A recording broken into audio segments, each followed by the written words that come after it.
Wyman. Mike. Welcome, everyone. Mike. Nice to see a nice crowd for the start of the 2018 season of our Rancho Bernardo Historical Society Speaker Series. I'm Vincent Rossi, the coordinator of the Speaker Series program. Happy to welcome you to our museum. And before I introduce our today's speakers, I'll just mention that our next program, which will be February the 10th, Saturday, February the 10th, will feature Jennifer Grallman. Jennifer is a researcher at the History Office of the San Diego County Department of Parks and Recreation. And she will be talking about the new book she's co-written with another researcher, Ellen Sweet, called San Diego County Parks Over 100 Years, which traces the history of the county park system, which if any of you, as I have camped or hiked in the system, you know it's quite an extensive and an enjoyable system. It's also a historical one that includes old Spanish ranchos, an old stagecoach station, the remains of a grist mill, and a lot of other attractions which Jennifer will talk about in discussing her book. So we welcome you to come back to that presentation. Today's presentation, we have two fine speakers about the USS Midway Aircraft Carrier Museum, which is a proud ship that participated in history and now serves as a museum of history of naval aviation. Our speakers are Steve Walker and Brian Butler. They're both proud U.S. Navy veterans and active docents at the museum. And we are very happy to welcome them today. And without further ado, I ask you to please welcome Brian Butler and Steve Walker. Good morning, everybody. I know many of you have been in Midway and you've got some knowledge of it, but our purpose here today is to really tell you a whole lot more. Okay, man. I'm sorry, I mentioned the thing I've been reminded. Please ask everybody to put your phones on silence or. Fair enough. Steve and I love questions, so please, as we go here, I know many of you have been in the Midway, and you may think you're Midway experts, and you've taken your grandchildren and your kids and your out-of-town guests. We're going to try to give you some details and things that perhaps you don't know. A little bit about me. I'm a Chicago guy. The Navy did give me a favor 50 years ago, this coming month. They sent me to some place called San Diego, California. And I literally had to look it up on a map and find out where it was in relation to Los Angeles. It was a day like today in February. And I drove in here and I said, you know what? I don't need to shovel snow. Just like all you folks who have come out. So I stayed here, went to school here, met my California girl, future wife here. My kids were born here and now, like yours, probably they're long gone. They've gone someplace else. And Steve, I'm going to ask Steve when he comes up, talk a little bit about his naval background. So I was only in the Navy for 3 years. I never intended to stay, and I got out. And then when I retired about 3 years ago, this ship was pulling me. It was luring me to come down there. And I came aboard and I smelled that smell of only an aircraft carrier has. And they had me from below. And so being a docent is just an actual thrill for us. A little bit about us. We are a unique museum. Your Midway Museum is unique. It is run by the volunteers. There's a very small staff. There's 700 volunteers at the Midway, and that makes it unique. Those volunteers annually provide over 248,000 hours of volunteer time. So we don't get paid, but boy, we have all the bad Navy coffee we can drink. And we do. We have a motto, the docents do. Let's have fun today, and we do. The best part of it is interacting not only with you San Diegans, but people from not only every state in the Union, but virtually every country in the world. And that's been a surprise. We have people, Steve and I learned some words in Chinese because we have so many Chinese guests. So after I get hello and welcome and thank you, that's the end of my Chinese because it's very difficult to pronounce some of the words. Steve's going to, in detail, get into why the Midway, some of the numbers about the Midway success, but I'll just leave you with a couple here as we move forward. The Midway is now the most popular naval museum in the world, and there are many hundreds of those. But the even more surprising number is we are now the 5th most popular museum in the United States of America of 35,000 museums. And so why is that so popular? Well, let's do this. So again, please hold your questions, Steve. I'll let you go to the next slide. So here's what we are. We just added this mission statement. I'll just add hit on a couple of words: preserving the legacy, inspire and educate, and most of all, entertain. I didn't think a docent was going to be an entertainer, but I've learned that we're entertainers as well as just being kind of like historians. So that's the mission statement. So we're going to do this in two parts. The first part one, is the Midway then and the Midway now. I'm going to do the then. So here's a historic photograph. This is September 10th, 1945, just about a week before or after World War II ended. Look at the clothing that people wore then. Here we are in Norfolk, Virginia, at the Midway's christening. Notice this configuration. I'm going to show you with the radical change that happened during the Midway during her life. And then Steve is going to do the now portion. So here we are in front of the Midway Museum entrance down below, right down on Broadway Pier, Navy Pier actually it's called, right down on Harbor Drive. For those of you who haven't been down there, we are right downtown on the waterfront. What a great view the guests get from there. And so, well, let's get to the little history portion. A lot of guests would say, well, why did they call the ship the Midway? And so, you know, for those of us, people that we have now in America, who have no knowledge of World War II, and not even a knowledge about the Vietnam War, this is Midway. 75 years ago this summer, we celebrated the actual, commemorated the actual Battle of Midway, fought just 6 months after Pearl Harbor in June of 1942, near some little speck of an island, halfway between San Francisco and Japan, Midway Island. The historical significance is that the United States Navy Air Corps, the United States Navy fighters, sunk 4 Japanese aircraft carriers within 2 days, and that virtually wiped out the Japanese capability to have air warfare. It took several more years, as you know, for the war to end. It was a very historic turning day. Most historians agree that the Battle of Midway, even though the war went on for 3 more years, was the turning point in World War II in the Pacific and the most decisive battle. 1943, the Navy decided, because of the significance of that, to name a ship after the battle. And they've done this in many times, in many ways. So here she is, off the coast of Virginia in September, October, about time frame. Look at the configuration of the ship. I want to draw your attention to that. Look at all the guns.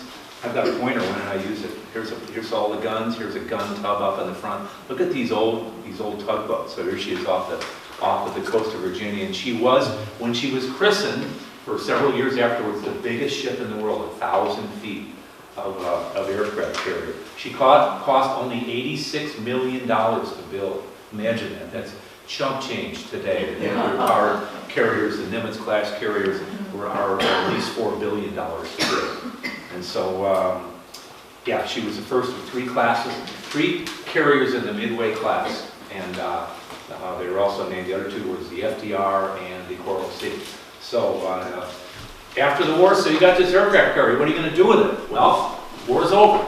So they did a couple of really interesting things. Operation Frostbite, yes, that's really snow on the flight deck. They took the carrier up into the Arctic Ocean to see how propeller-driven aircraft could handle very, very cold weather conditions. And this one is very interesting. Those of you who know your World War II history, look at this rocket. This is an old V-2 rocket that they captured from the Germans after World War II ended. They brought that back, and they said, what would happen if we had a mobile launching platform, an aircraft carrier, and launched a missile, a pretty large missile, as an aircraft carrier flight deck? Well, it didn't go all that well. In fact, what the story we hear is when it took off, it took a left-hand turn and just missed the island. So they decided maybe an aircraft carrier was probably not the best way to launch missiles, but the significance of this was that this was the dawn of the Navy missile program that went on from there. Next, please, Steve. So fleet operations, 1947 to 1953. Here's the first jet engine aircraft deployed against the jet aircraft deployed against on the Midway. That's the F-9 Panther folded wings, which are extended here. And here's what the Midway looked back in those days. In this time period, this was the time period of the Korean War. You folks remember that. So the Midway did not go to Korea. Why not? She went to the Mediterranean 7 times during this period of time. And the reason was, at that time, the thinking in the Pentagon was maybe the Korean invasion by the North Koreans and the Chinese was a feint. Maybe it was to get the United States assets there while they could have invaded Western Europe. So that was the thinking at that time. Well, of course, that never happened, but the Midway went to the Mediterranean instead, and now a lot of the other carriers did the same thing, just as a deterrent. So let's talk a little bit about the Midway's configuration. She went through quite a few facelifts. Here she is in her original configuration here, a World War II, what's called a straight back carrier. This is the way they did it. Planes landing from the back, they would stop by an arresting cable, and then the aircraft would come up here and launch. You couldn't do both at the same time. You had to do one or the other. They came up with the concept of the angled flight deck, and here she is in her first configuration. This is an 11-degree offset, so they could land these aircraft coming from the back of the ship, and if they wanted to, they could also launch aircraft off the front of the ship because of this configuration. But the other real major reason was safety. You've gone from these propeller-driven aircraft landing at maybe 90 knots. Steve, what would you think? 90 knots, 80, 90 knots, to instead aircraft landing at 130, 140, 150 knots. So it was a safety reason primarily. So the aircraft would land here, and if for some reason they didn't make that landing and missed a tail hook, they could go to full power, Steve will talk about this, and go off the angle deck.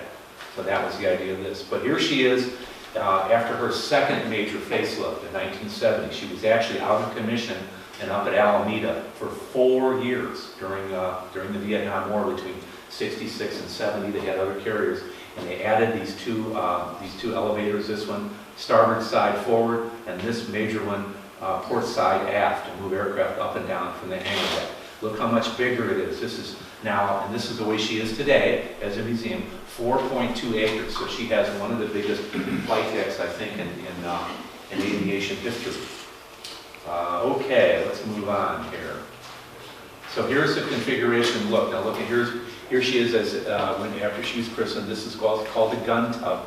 And then when they reconfigured her, they added to the bridge structure, to the comparison, and they did what's called a hurricane bow. They didn't need these guns anymore because as technology moved on, ships did no longer need to defend themselves. Aircraft carriers did not need to defend themselves with guns. They had other ships and aircraft to defend the ship. So guns almost and totally went away. Here's her number. Here's her angle flight deck. Again, this is the 11-degree, the intermediate configuration. Next, please, Steve. So here's the Midway.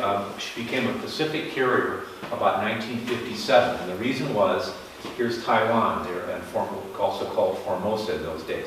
There was a belief that the Communist Chinese were going to invade Taiwan. So we started sending aircraft carriers to Japan. Here is Sasebo, which is a naval port. Here's Yokosuka, a naval port. So these ships were now stationed there, and they began to spend time in the South China Sea as a deterrent to what was perceived to be an invasion that also never happened. Midway really went to work here.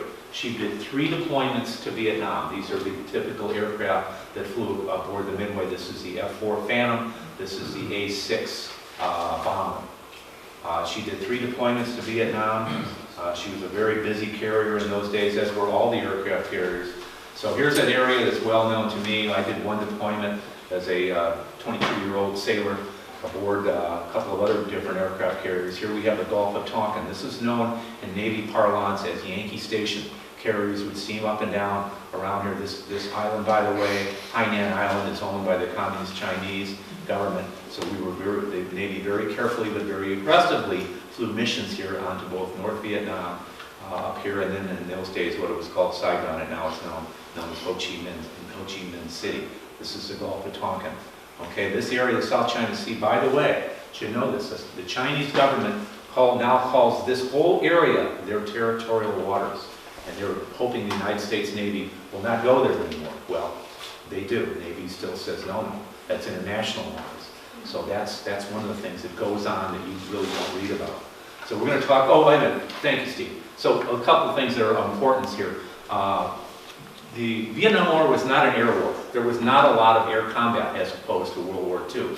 But the Midway has a distinction of shooting down the first and the last North Vietnamese aircraft during the Vietnam War in 1965. There were two first and two MiG kills, and then 72 was the last. Midway air crews flying off the Midway shot down 8 North Vietnamese aircraft during the Vietnam War. And then of course there were lots of others, but the Midway has the distinction of shooting down the first and the last. So here we have our look here at Yankee Station, Gulf of Tonkin. I remember at night being up here, and it wasn't that far away, and you would look out over the DMZ, which is right about here, and you would see these flares being dropped over the DMZ, where the real war was going on in the ground. There was Hue, 1968. There's a book, by the way, as an aside, that just came out called Hue, 1968. It's about that battle where those Vietnamese actually took over that city and held it for 3 weeks before the Marines and the Army was able to retake it. Okay, Steve, next please. So here we are. This is called the tip of the sword. Because of what was going in Southeast Asia, the United States Navy did something rather unique. In 1973, they decided to forward deploy or home port an aircraft carrier in Yokosuka, Japan. Yokosuka is about 50 miles south of Tokyo, and here's the Midway. She was the first carrier forward deployed. Now the people came and went, but the ship stayed there for 18 years. The Midway crews and their families, many of them lived right there in Yokosuka and forged a lifelong bond with the Japanese people. This is the carrier pier here in Yokosuka. Next, please. This is one of the historical moments. We all remember these moments in American history. This is one that some people don't remember. I remember this very well. This is April of 1975, the evacuation of Saigon. That was when we gave it up. We left. We had lost the war to the North Vietnamese, and the thousands of South Vietnamese literally fled for their lives with what they could carry. The Midway took aboard 5,000 refugees along with some other carriers, but the Midway took aboard 5,000 refugees during 2 days of operations. Many of the sailors on the ship gave up their bunks to let families stay together. As you all know, there are many Vietnamese who settled in San Diego, and think back to the 70s, there weren't that many Vietnamese people here, and now we have many Vietnamese Americans here in San Diego County, and we see them all every day. I really enjoy Vietnamese people because they're so darn happy, all of them, seems to me. Anyway, next, Steve. Okay, so a little sidebar of that is this. A lot of people, these Vietnamese people came out on these helicopters. There were so many helicopters, they pushed the helicopters overboard. There was no more room for helicopters, so they pushed them overboard, and they were gone because they had to land more helicopters. Well, this little aircraft, like what you would call a Piper Cub, it's called a Songbird, kept flying around the ship, and it wanted to land. They could tell, and they said, we can't land that airplane on our flight deck. The pilot comes over and he drops a message tied to a rock, and the message said in Vietnamese, have wife and 5 small children aboard, need to land on your aircraft carrier. So the Midway did what aircraft carriers do. Okay, that's what we'll do. And they came into the wind in a driving rainstorm. Here comes this South Vietnamese Air Force pilot. This is the flag of South Vietnam there. And he makes a perfect landing on his little Piper Club, and out tumble his wife and 5 small children. The sidebar of that is 2 of the children end up being U.S. Air Force Academy cadets and becoming Air Force officers many years later. So they certainly, if they had landed in the ocean, these wheels would have flipped that airplane over, and those kids would not have survived. So that's one of the little sidebars that the Midway was very proud of. Later on, Midway was very prominent toward the very end of her career. Her final assignment, she was the first carrier to serve extensively in the Arabian Gulf, and she flew support missions over Iraq back and during Operation Desert Storm and Desert Shield. Go ahead, Steve. And then one of her final missions was this, Operation Fiery Vigil. Maybe you remember this. The Mount Pinatubo eruption in the Philippines in 1991. Midway sortied from Japan on 1 day's notice. It was a good thing she was there, and they steamed on down to off the coast of the Philippines, and they rescued 1,873 American dependents and military personnel. Here they are, sleeping on the hangar deck. This is the hangar deck in the Midway. So we accommodated those people, and they were eventually evacuated. Again, this is Mount Pinatubo in the Philippines that erupted. So let's see, Steve, I think that's me, huh? Yep. All right, I'm going to turn it over to my buddy Steve Walker, my partner in crime, and if I don't mess this up, I'll be able to advance his slides. Thanks, Brian. In the parlance of docent talk, Brian's a ship driver.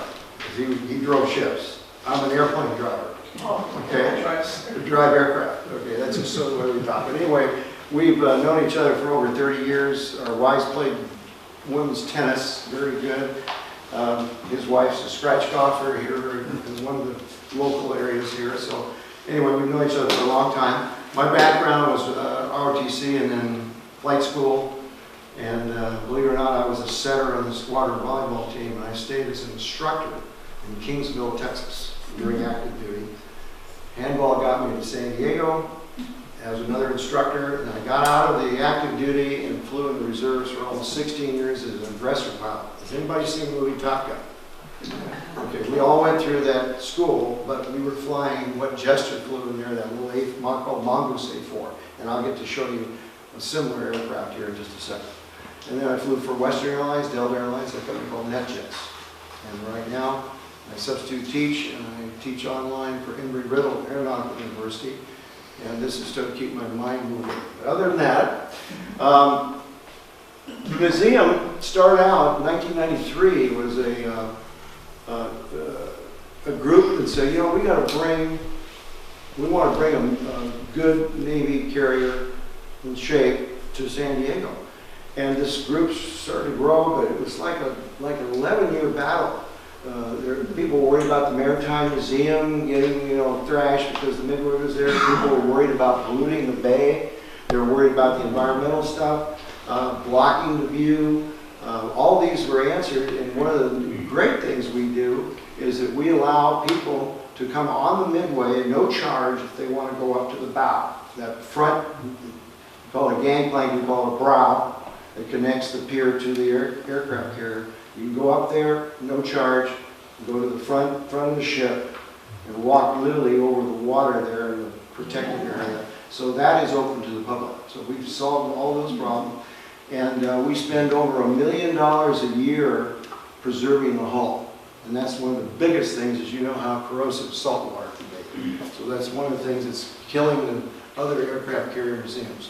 Midway Magic, I want to put your eyes right on there, and Brian has touched this. But what I'm very proud of here, at 48,000 students, we have San Diego Unified School, and we have actually certified teachers with credentials that teach a 45-minute course. It's what they're learning in school, like their meteorology or some kind of science. We give them a lecture for 45 minutes, give them a couple of treats, and then we take them on the tour. And they do like a scavenger hunt. They've got to write down how fast does the F-14 Tomcat go, or what is the bosun's made, or what are the chains weigh, all that. And we bus them in. We have intercity school programs. We also do Sea Cadets.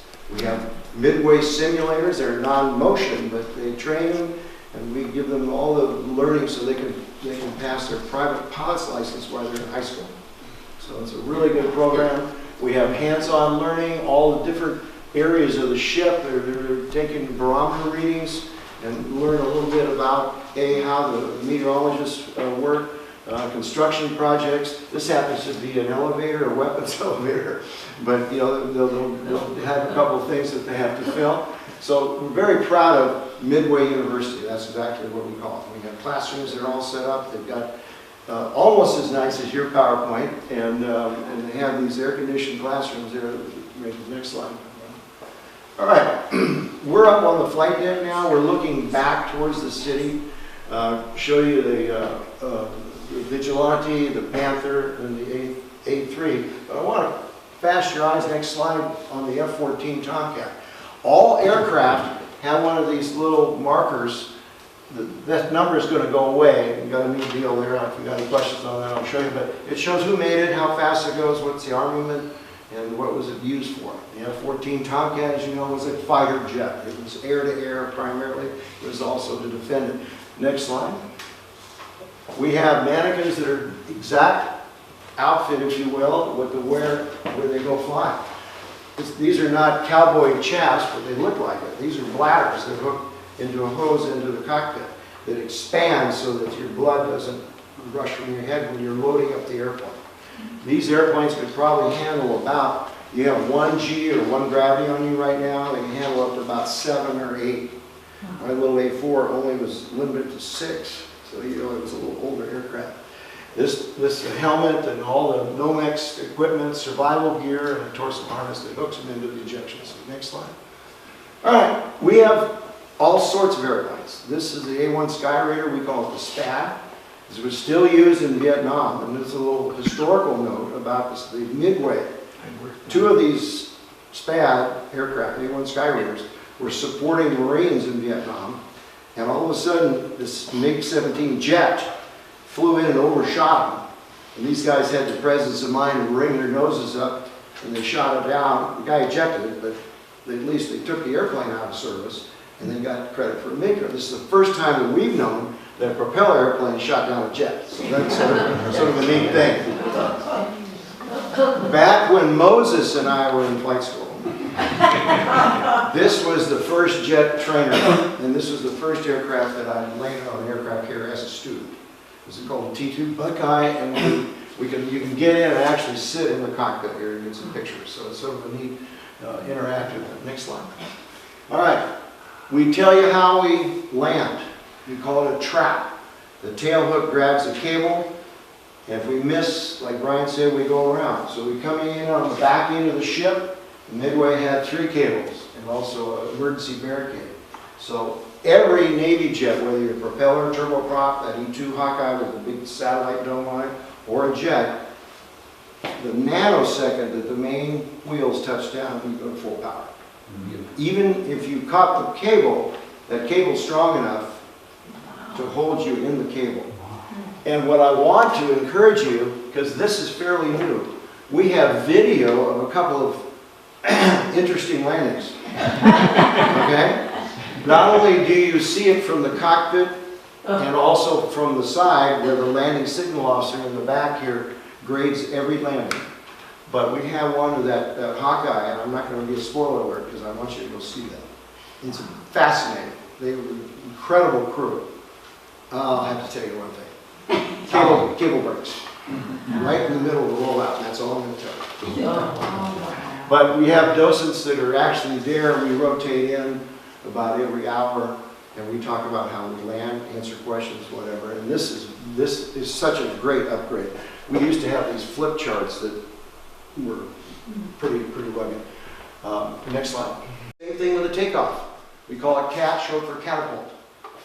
We have to generate at least 35 miles an hour of wind for takeoff and landing. Okay, so we either do that with the 12 boilers to get it up to that speed, or the natural wind. But we still need something to help, and this is a steam catapult. Ryan alluded to the newer carriers that are the Nimitz class, which is the nuclear carriers. Well, the latest one, the Gerald R. Ford, has a $13 billion price tag. And we got the JFK right behind it, so hopefully that price will go down a little bit. But that's a 50-year carrier, and you figure that's going to be there, and they say they're only at 70% capacity.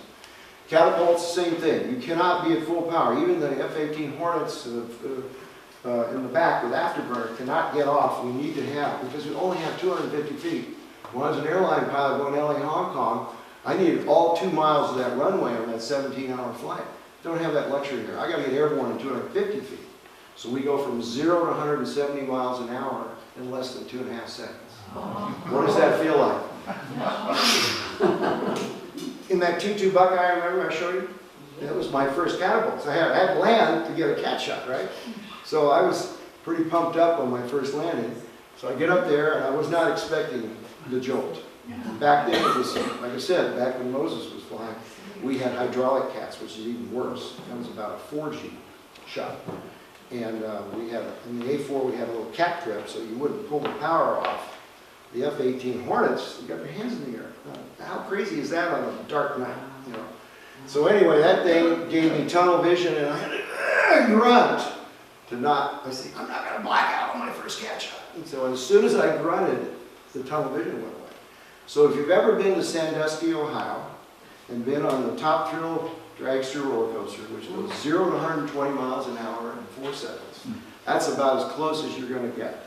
And then you get about a 3G pull and you go up to 400 feet, accelerate down to 120 miles an hour and stop at about 30 feet. So you have a civilian catapult and a civilian trap in 16 seconds. That's as close as we can show you. And you have to go all the way to Lake Erie to go experience that. You know, Cedar Point amusement park is what I was trying to think of. But we went back just 1 second. I apologize, Brian. Again, we have a computer-generated image of what goes on underneath. All you see is the top part of the catapult. What you see down below are these two 18-inch diameter, looks like a double-barrel shotgun that's attached to the front here. And you're held back while you're at 100 full power. You don't have your parking brake on when you go catapulting out, because you're going flying. You probably lose both your main tires, but you're going flying. It doesn't matter if you get the brake on or not. But we've got to be able to be at full power before we turn us loose. And the catapult, right here, the launch bar, is hooked into this, I call it a sled, that drives these pistons. And what happens at the end of 250 feet is it goes into a water brake. And guess what reverberates all over the flight deck and also with the aircraft carrier? It's the stopping of that into the water brake. It's only 5 feet long. And you're going 170 miles an hour. Those pistons are going 170 miles an hour. So if we didn't have a water brake, we would launch 2 aircraft, and then we have to go back because it would go right out the side of the ship. So that water brake stops it, but you hear that reverberation. And guess where the junior pilots get to sleep at night? Right under the port cap. Okay, next slide. Okay, A6 intruder, notice the folded wings. Just about every aircraft in the Navy inventory folds the wings so they can cram them in either down below in the hangar deck or up on the flight deck. The A6 and the F-18 Hornet in bad weather would need these chains tying down. You need almost 18 chains to make sure that it's. We call this the island. It's the superstructure, okay? These turn at the Midway, but I promise you, they're not emitting any energy, okay?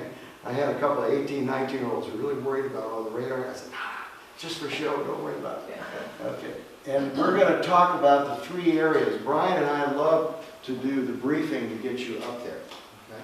This is one area. This is our first stop, the control tower. Some engineer, primary flight control, you know, come on, it's a control tower. Pri-Fly is what they abbreviate to, but it's like any other control tower, whether it's at San Diego Lindbergh Field. The boss is in charge. He's a Navy commander. We talk about the different people in here. Those folks, one of them has to be in the seat during all operations. And then they have a 4-hour watch with people that assist them. They have what they call squadron representatives, because these guys may not have flown all the aircraft in that launch. So if there is a A6, F4, A4 in that launch, then they'll be over here on this side of the primary flight control, a squadron representative that is very familiar with the aircraft, but more importantly is familiar with pilots. Is this a nugget, a first tour pilot, or is this a seasoned lieutenant commander like a major that has got 1,000 traps? That dictates, do we bring them aboard with emergency, or do we send them to the beach, go to the land-based field? And that's the value of having, you know, a subject matter expert. And they have their emergency procedures books in their little cubbies right there. Because this air boss may be an E2 pilot. He was a commanding officer on the tailhook squadron. The mini boss is on the job training for a year back in the day. And then if he did a good job, he'd move over to the boss's chair. Very important position. In charge of the whole air department. Okay, next slide. Oh, by the way, back up just for a second. We also encourage everybody to get right up to the glass. Great view all the way down to Mexico, the Coronado Bridge, all that expanse. You can look around to the right side, see Point Loma, see the Coronado Islands, and the over 4-acre flight deck down below. And you really get a good idea of the angle. We have bragging rights on the Midway, okay? This is the greatest angle, 13 degrees. The Nuke carriers only have 9 and 10 degrees. All right, the primary reason that was there is that they didn't want to move the island. It was very expensive because part of our island is that we've got the smokestack. The nuclear carriers are nuclear, they don't have a smokestack. We had 12 boilers that went to 4 different engines. Okay, we're in our second spot. We go down a little bit, okay? And this is the chart house, home of the navigation team. The quartermasters or the enlisted petty officers that take care of all the gear. There's a barometer there. It tells the distance below the keel, the lowest part of the ship down to the floor. We've got a real live sextant over here. Believe it or not, they still use it, but not as much as they did back in '92, because they have very limited satellites up for GPS. All right, very limited back in '92. And then we have charts. We have Subic Bay, Philippines, up in Yokosuka, and also San Diego. And we talk a little bit about the charts. We don't make you a navigation expert overnight. We give you a little flavor of what it was like back in 1992. Okay, next slide. Coming out of the chart house, we're going into the bridge. This is one of the instruments they use to get those fixes every minute coming in and out of port, called piloting. I'm not going to get into that, but I'm glad to answer questions afterwards. So you're going along the catwalk here, boats are working. Now we're actually, you could lean over and the people look like vultures leaning over. This is only the only safe place to watch flight operations, because nobody that's not supposed to be down on a flight deck is there. That's the most dangerous job in the world. All right, we're going into the bridge area. This is back where the helm is. This 19-year-old sailor is steering this almost 70,000-ton ship and can't see outside. So we have folks up in the front on the outer ring in the nav bridge. Different officers will say, turn right, come to a course, steady up, and then back and forth. It's very, I've got the whole script down here if you want to look at it. But this is an important job and it's very tedious, you can imagine. These are rotated over to the lee helm, which is actually talking to the engine rooms. We have the old-fashioned flags of ding, so, you know, and then they go down to the engine room and they have to match the flag. Okay, all ahead standard, all ahead full. And we have to match them up, plus everybody's talking on the headset. Okay. All right, had to throw in my airplane. Now, the one we flew at Miramar in the reserves, all that was gone. There was nothing under the wing, and it was literally a hot rod. It weighed about 9,000 pounds, and we had a 9,000-pound thrust engine. We had the big engine in ours. So we were going against that F-14 dogfighting, getting them ready to go as a bad guy or a bogey. If they had anything underneath, like a fuel tank or something, they'd be in zone 5 afterburn. And when we got down to a lightweight there, we would go up with them. And we were no afterburn. Their tactic was to get above us, come down and shoot us. But when we were matching them, they cannot get into this inverted position. Remember the movie Top Gun, you got an inverted spin? Yeah, that's very tough. It's tough for an A4 too. And so we'd be able to get up there and tease them a little bit. Anyway, this is actually on one of the 3 elevators that Brian was talking about. This happens to be number 3. Right here we have a place to eat. So we're going to show you the cafe here in just a minute. Bubba, or Brian, is at the Jet Shop, which is gifts and souvenirs. We've got everything from shirts. If you want to buy a bomber jacket for your grandson or granddaughter, we've got videos, we've got pins, we've got models. The sky's the limit here, and usually we have a sale with t-shirts or something, so everybody can go home with a souvenir. Fantail Cafe. Brian's out there with one of our servers there. My favorite's the hot Reuben, but we do have craft beer and decent wine. And not shown is the Starbucks bar over there. Okay, so we got everybody covered. Okay, next slide. This is a ride. You're not actually driving. This is a simulator. There are about 12 of you that sit in 3 rows. Got this huge screen in front of you. And when the screen moves, that simulator moves. So you are really getting a good feel for what you're doing. You're coming up on the elevator. Your eyes are, you're right in the cockpit of an F-18 Hornet, okay? And you're looking out, just as the pilot would. You're coming up on the elevator. You're taxiing over. The jet blast deflector that is up here on the catapults drops down. You taxi over it. Of course, it'll come back up, but you don't see that. Then you do a catapult shot. Remember I told you you get thrown back in your seat.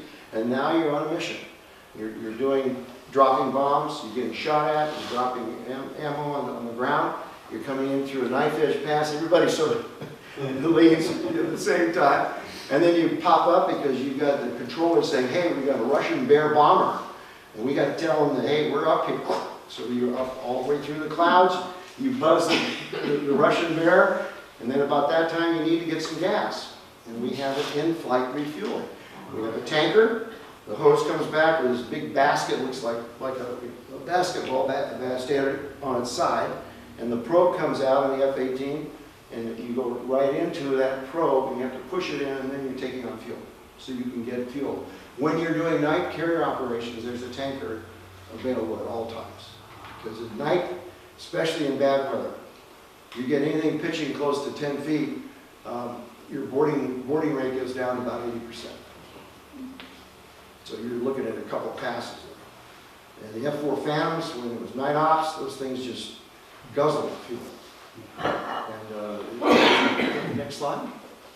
Now, for those that love roller coasters and have a cast iron stomach, you're actually in a U.S. Corsair versus a Japanese Zero. You're actually in a dogfight. You are flying this simulator. One of you flies, the other one, and you can switch back and forth, is pushing the button to hit the machine guns. You have a pipper up there, and you're actually seeing an aircraft flying in front of you, and you have to drag that sight, if you will, over onto that airplane. And next slide. That's our grandson who adores roller coasters. In fact, when we went to Sandusky, Ohio, to Cedar Point, he went on that one I was telling you about 6 times in a row. He's got the iron stomach. Grandpa here he had to take a break after the second one. Joe Navis, a real live World War II veteran, and we unfortunately we're losing these guys and gals more than we would like, but he is a real source of information, someone who was there. And he's the nicest guy. He's a docent, but he comes in, what, about twice a week, something like that? So but he is just amazing in his stories. I mean, these kids are just radar locked on. The next slide. Okay, you're looking towards the front end of the ship, pointing out that we've got everything from the Corsair. My father-in-law flew these in World War II. He's a Marine aviator. We have the San Diego connection with Ted Williams and Coleman, the announcer, who was a Hall of Famer for the Yankees, but was our announcer for such a long time. Jerry also, is Jerry, right? Jerry flew in the Korean War also. Ted Williams flew pretty much as an instructor in Corsairs, but again, bless his heart, you know, he signed up when he had to. And you have different cockpit, just sit in them and see the instrumentation. We have another aircraft, the Avenger, when Bush 41 got shot down, and you can see the drastic way those wings are folded. So when you're coming along there, just sort of take a look at the propeller aircraft there. And we're going back here, the next slide. Brian touched upon this, our most famous landing. This is just a copy. The original is in the Smithsonian. But you can see a video and also hear how the captain of the ship was talking about how they had to get him on board. And Brian touched upon that. I don't want to repeat it, but it's fascinating. And this Vietnamese major, I believe, was Gutsy Move Map. Next slide.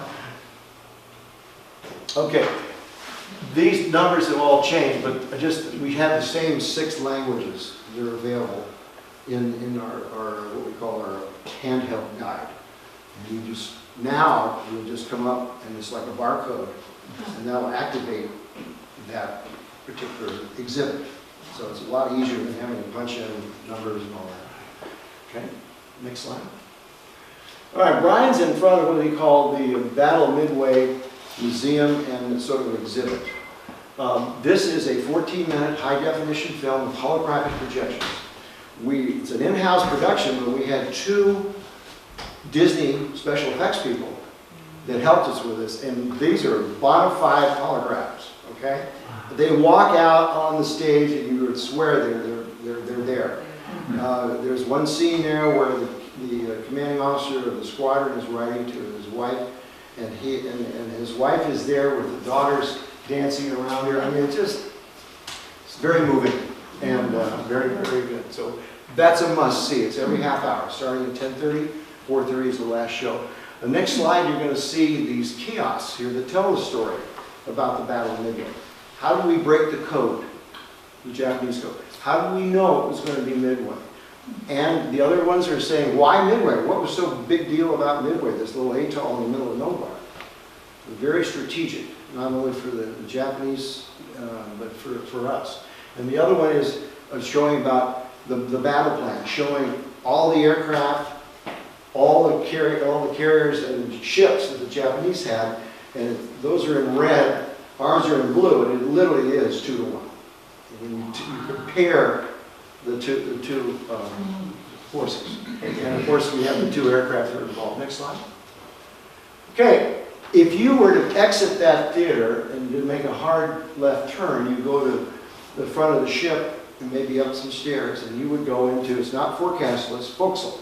And this is where the chains and the anchors, or the anchors are actually on the outside, but the chains and the chain locker. This is one of the biggest rooms on the ship.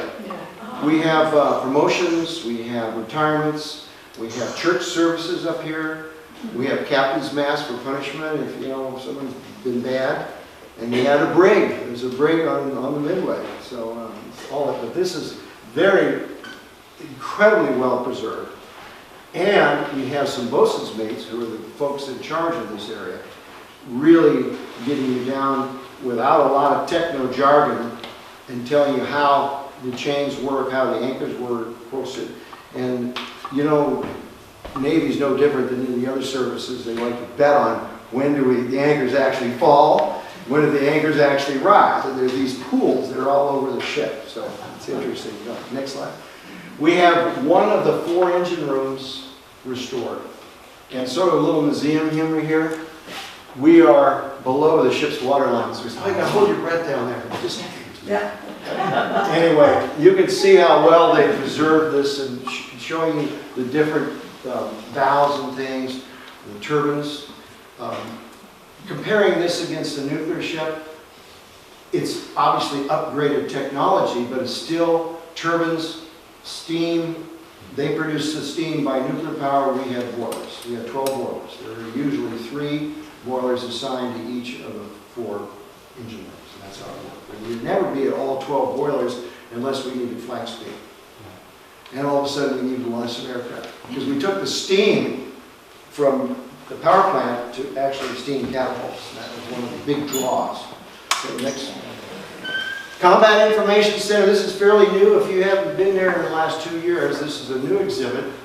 This is where all our final controllers, like you know, if you're in a civilian aircraft, you have area controller, and then they attach you off to approach control, and then you switch over to the tower. All those controllers are down here at Combat Information Center. They're also the ones that prosecute with the ship's missiles, the ship's close-in weapons system. This is where the tactical officer is stationed. Okay, all right. So all of this is, I think this is the brain center, if you will, of the defense for sure, and all the other tactical areas. And of course, the captain, the bridge can contact anywhere on the ship, and they're talking to, hey, you've got unidentified boat ship out in front of you. Can you imagine going to Yokosuka Harbor on a Sunday afternoon? I mean, you know, you're busy. You're real busy here. But anyway, Brian Butler was actually stood at CIC watching, so he asked all the questions for him. I'm just kidding. Anyway, if we can, any questions at all? Yes, sir. Brian, get up here. How do you maintain the hull? I know it's not going into dry dock, obviously. No, dry dock was $8 million, and that had to take a tug, and it would be out of revenue for months. So what we do is we have divers that go down and apply the special outside preserve, and then they go inside and do the same thing on the inside. But it's saltwater activated. I'm not a chemist. I'm a history major. Is it ever going to go into dry dock? I can't imagine. It's so expensive. I mean, this $3 million or $1 million They have a year. to take it away from San Diego to do that. No, I don't think so. Well, they don't have availability for Not for something that big. No. No, I don't think so. So we were told that dry dock's out of the question. Now, also, I don't know if you notice this right here, this part of the flight deck folds up to get it into the standard carrier dry dock. Okay, that's how wide that 13 degrees is. So that folds up. Did that answer your question? Midway just went through we just had a slight price increase. You can spend all day there for the astounding total of $23. That includes everything but the food and the simulator. Right. So compare that to the zoo and the SeaWorld, and you can see why the museum is so popular with out-of-town guests when they start doing their price comparisons. We would really like to have some questions. Yes, ma'am. How much is the annual pass? That would be a membership in the Midway Museum. Go to midway.org. I'm sorry, I should have that on. And that Might would be give you- $100. I'm just kind of. I already have it, but I just wanted to give you the I opportunity. don't think I don't, that's I safe. don't think that's safe. I don't think but I'll tell you what, I'm gonna send some passes back. Yeah, Okay, so when you guys have your veterans thing. and Yeah, all well, you that. guys have a drawing, Vince, we can give you some passes and you can give those passes Yeah. away. We'll do that for you. But midway.org, it will tell you Yeah. exactly, Mhm. and, Yes, George. I think I've seen this, the modern carriers from a number of other countries have Ramp Like deck, yeah, ramp up. ramps up the front.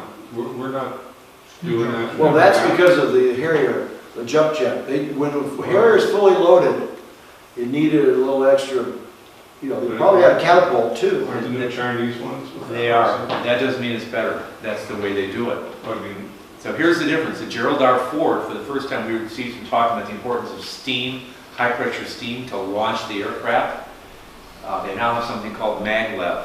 So it's electricity. The ship is now launching an aircraft with an electrical mechanism called maglev, kind of like those trains that we don't have in America, but are in other countries. Magnetic.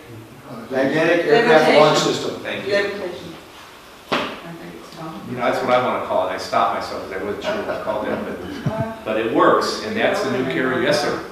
One reason the other countries use that ramp is it is possible, using that ramp, to launch a regular jet fighter without a catapult. Now you pay a big price because the fuel they can carry and the weapons they can carry are very limited compared to what you could do with a catapult. But they think it's a lot easier and cheaper to use a jump ramp. So everybody know what the Midway is? Yes, ma'am. Go ahead. I'm trying to prompt questions here. Well, when you do the interviews, do you have an oral history series that you maintain? We have a chance to do that. There's 35 of us typically on duty. I mentioned there's 700 volunteers. That's correct. But typically on a work day, there'll be 35 of us in these yellow hats that you're not seeing that we wear. And our job is to walk up to people and engage them.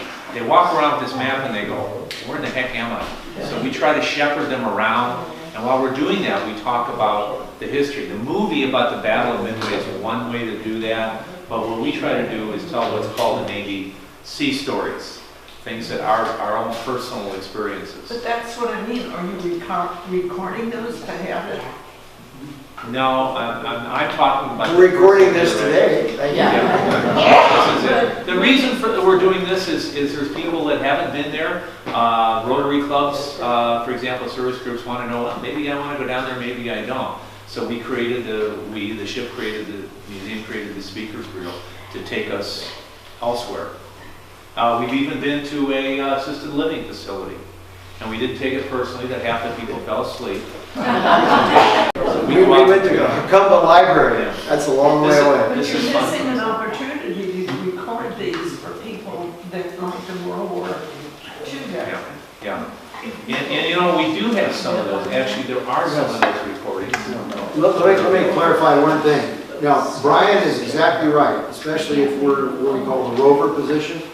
But we have people assigned to the takeoff briefing up here in the cats, or we have people assigned to pilot. Well, but I'm saying a docent maybe gets relieved, but that thing is just continuous. To answer your question, I think what people really like is one-on-one interaction when they come to the ship. Well, how did this work? Well, what was this like? What was it like to be on a carrier? That's what I have learned being a docent now for 3 years. People say, what did it feel like? And I tell them it was loud, Everything vibrated. It was smelly. It was hot. And most of all, it was crowded. You waited in line to do virtually everything that you can imagine.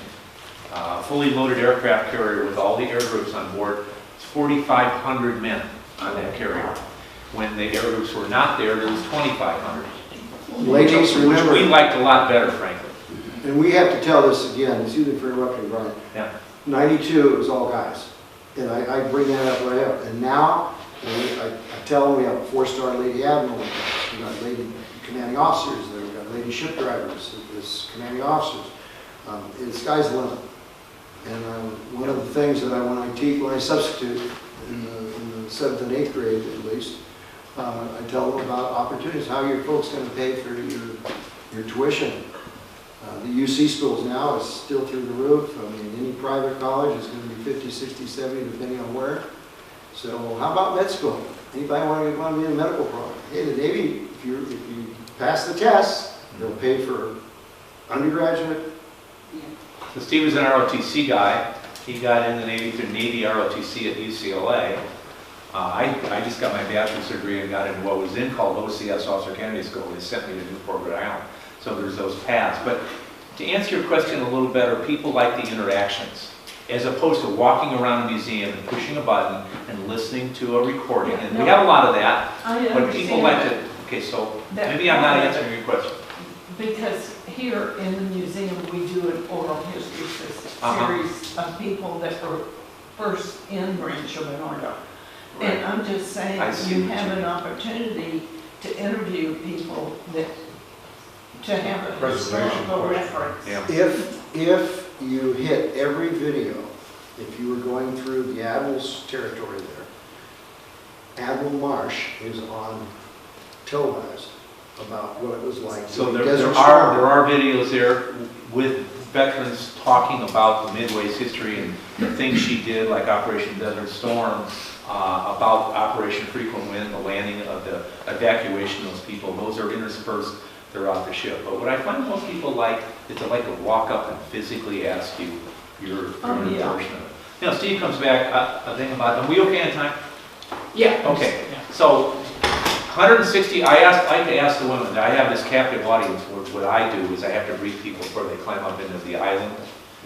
And I say, we had 160,000 men approximately served in the Midway, how many women? And nobody wants to answer. I said, I'm sorry, nobody's going to get past me until you answer the question. So finally someone makes, well, 10, 50, 100, and the answer is 0, because until 1994, women were prohibited from serving in combat. Midway retired in 1992. Now it's all changed. The nuclear-powered aircraft carriers, and I would suppose most of the Navy ships now have a crew that is composed of about 20% female. And that's a huge, in my opinion, increase in the 23 years. And the women do all the jobs that men do on the aircraft carriers, as Steve said, the most dangerous job on planet Earth included, which is, go away, don't forget this one, working on an aircraft carrier flight tech. And so, and then the other thing, historically, it's interesting, I told you about at the beginning about how the ship was built in Newport News, Virginia.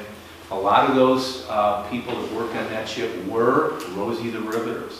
When I say Rosie the Riveter to a 35-year-old female, she just looks at me blankly. You guys, I think, hopefully will all remember who Rosie the Riveter was. And so we're very proud of showing that. We even have some of those old photographs of Rosie characters, you know, with the bandana behind, holding up their hair. So a lot of this ship included, a lot of ships were made by female hands at those shipyards back in the And building aircraft. And building aircraft, and building bombs, making bombs. Yes, sir. I would recommend, we were on June 4th last year for the 75th anniversary of the Battle of Midway. Yes. We got to shake the hands and thank those 9 gentlemen Wonderful. that were from the Battle of Midway. And I know you have that every year. Are we going to get any of those guys back? Hopefully they've been given orders to come back this year. Well, I don't know about that, but this was the first year that I remember us having a big to-do about the Battle of Midway. I mean, a big ceremony, because it was the 75th. Will be a minor ceremony? Yeah, there will be a minor. There'll be a minor one, and you can call down there. It's very easy to get that phone number and call down there and ask questions. A human being answers. Isn't that a novel thing? Yeah. And you can say, what are you guys going to do this year about Battle of Midway? That was an inspiring event last year. I'm glad you got to go. Because that was not my work day, and I don't think I was there. We're having a memorial, Steve, on Thursday for Eve Southwick, who, you know this, who was in the Hanoi Hilton for about 5 years, and he just passed away at age 80 or something like that. And so he was one of the special docents on the ship. More questions, please. Yes, sir. What's the best time to visit down there? That's a great question. This time of year is the time to visit. The day after Christmas, the day before and after the Holiday Bowl, there was 65,000 to 7,000 people there. People stood in line, and my job was to walk up and say, it's 40 minutes from here to climb up into the bridge. I felt like I was at Disneyland. But right now, it's only like 1,800 people there. But come early. Come early and go hot top to bottom. Come early, be there at 10 o'clock when the museum opens, and work top down. Go up to the flight deck before it gets too warm up there, and work back down through the ship. I tell people you will get tired. If, and to hitchhike on what Brian said, if you do the flight deck, and the island, takeoff and landing, and climb around the airplanes, by the time you get down there, it's time to go to the Fantail Cafe for lunch. So yes, ma'am. My son volunteered over there for several years, and I think he was having more to do with maintenance. I don't think he was a docent. They do have Restoration. volunteers in ship's restoration, they call it. Yes, they have both of those volunteers as well. Did he was he a mechanic? I mean, was he Well, just he's an electronics engineer, so I'm not Okay. sure what he did. But I admire know those that guys. they're there. We have those kind of, not many of those volunteers, but some, maybe 50. Do you have a green shirt? I have no idea. He probably He just got a green moved here, shirt. so I mean, I never saw him. I just know that he did. We could not run the museum without it. I mean, I'm serious. So what are the other shirt colors? Well, there's red is our safety folks, and they have red hats. Green shirts are usually restoration, they work on the aircraft, electronics. A couple like I would think it probably Probably was green, green. yeah. I'll have to ask him. That's a IT, real we have physical job. a very important job, because we got a lot of electronics on that. And they put up, bringing new airplanes come and go. They've got a hangar over at North Island, and they work on airplanes over there for the museum, bring them over on a truck and hoist them up and put them on the flight deck. They'll take another one down. The flight deck is absolutely full of So airplanes. this is changing exhibitions basically? Yes, You're- yeah. yeah. And they try to do that to keep it fresh. So people will say, I've been in the Midway. Well, we want to always, and that's what kind of what we're here, is we want to tell you what's new. If you haven't seen that movie, you've missed something. Now, I should say the movie's down right now for repair until What's the name? March. The Battle of Midway Theater. And it's the Voices of Midway. It's called thank you, Steve, Voices of Midway. It's down for repair. It's down, yeah. We got an air conditioning issue, and it heats up the cameras, so we're So trying to something's correct not that. quite right, so it's down until March. But, that's a good time to go, by the way. February, March is a great time to go down, because it'll be a nice day. Yes, ma'am? What day of the week is the best day? Any day but Saturday, Sunday. That's when there's more people. This time of year, it's not bad at all, at all. Spring vacation, it gets crowded. In the summertime, we've got so many moms and kids. You know, I think when they built the museum, they thought it'd all be guys like Steve and me, Bubba's, that, you know, were Navy veterans. And what they found is 60% of the guests are female and children. So a lot of younger kids come to the Midway because they know they're going to get to put their hands on things. Do you get a lot of cruise ship people? Yes. Oh, you bet. Yeah, the cruise ships come and go, and sometimes we'll go 2 weeks and then won't see a cruise ship. Yeah. And someone, Little kids come and they're not there. I mean, those cruise ships come in at 7 in the morning and leave at 5 in the afternoon. Pretty much They're always during the going- school year. Schools bring. Yeah, schools bring, Yeah. well, we bus Yeah. in the inner city. Every day there's a school buses, plural, coming to see the ship. But that really will not interfere with you, because they have They're in a it. classroom, and Right. they. They're not getting in the way of the regular guests. They're on their own. They don't even go up to the aisle. Yeah, we don't see them. And I've given them a virtual tour from the flight deck a couple times, because they said, well, what goes on up there? You know? By the way, if you ever go down down there at night, right about there's this huge statue called the Kissing Sailor. You know what that is? Yeah. So many people have no clue. You guys do, because you remember that Life magazine photograph. Of course, I'm going to demonstrate. No, I'm not. The Kissing Sailor, kissing the nurse. And that was going to be temporary. Then it was going to go away, and people complained. The Midway forked over X number of thousands of dollars to make that a permanent museum. It's not part of the ship. People come aboard the ship and say, show me where the Kissing Sailor is. Go to the flight deck and look down there. It's over where the the restaurant is over there, the fish house. Fish house. Right. So people go over, they like to look down, because that thing's about 50 feet high. Besides the schools, the inner city schools, and Sea Cadets, I'm never more proud of Midway spearheading, maintaining that for permanent We pay a brass, big chunk, painted brass. right, we pay a big chunk of the Veterans Day Parade too, which is every year. And scholarships. And scholarships, right, we give scholarships now. Midway's, frankly, they're doing so well financially, they're looking for new ways to give money away. We'll take it. Lowering your price. Yes, sir, Vince, you have any more questions? There's I got one a over question there. over here. Yeah, yes, sir. You said there were a lot of these exhibits around the country that were failing. What's going on? Okay, I should be more specific. There are 5 aircraft carrier museums in America. You go, really? One is the Hornet, which is stuck over in Alameda. Nobody knows about it up in the Bay Area. San Francisco didn't want it because of political reasons, in my opinion. And so they stuck it over in Alameda. There is the Intrepid, which is downtown New York, right down on Hudson River. That's a success. There is one down in Corpus Christi, Texas. That's the Lexington training carrier. And the one that's kind of sad is the old USS Yorktown, which is in Charleston, and they don't have any money. And the call has been reached. The water flows in and out, and it's, I was told nobody by Charleston likes it. I wish it would go away. Not way to take it, way to take it. So we gave the impression that there's naval museums failing, it didn't mean to do that. The Maritime Museum in San Diego is a success. But Harbor Drive, you guys haven't been down to Harbor Drive lately. Wow, is it happening? I mean, there are so many people down there. The ferry, the Coronado goes out like full all day into the evening, and there's all these people that are there for conventions or vacation. And I say, why San Diego? Well, we've never been here. We've heard it's just the greatest city, and they rave about our downtown and going over to the Dell, and Point Loma, and Cabrillo Monument. And so they like doing the things that don't cost $100, like the other unnamed Jersey Dredge. One comment on the Intrepid. That's not an authentic, they've got it so tricked out. Yeah, we're a docent-led museum, and none of the others are. We have employees. The Iowa battleship up in Long Beach supposedly is a quite successful thing, but they don't have volunteers like we do. Yes, sir. Yeah, I was on the CB-19, the Hancock. Hancock, yeah. And whatever happened to that one? They all get turned, a lot of them get turned into razor blades. They're sold for scrap. Razor blades. I was on CBS 14 and CBS 33, the Ticonderoga and the Kearsarge, and there's some real money in selling steel and having it melted down for other purposes. So they end up being sold for scrap. Pretty sad.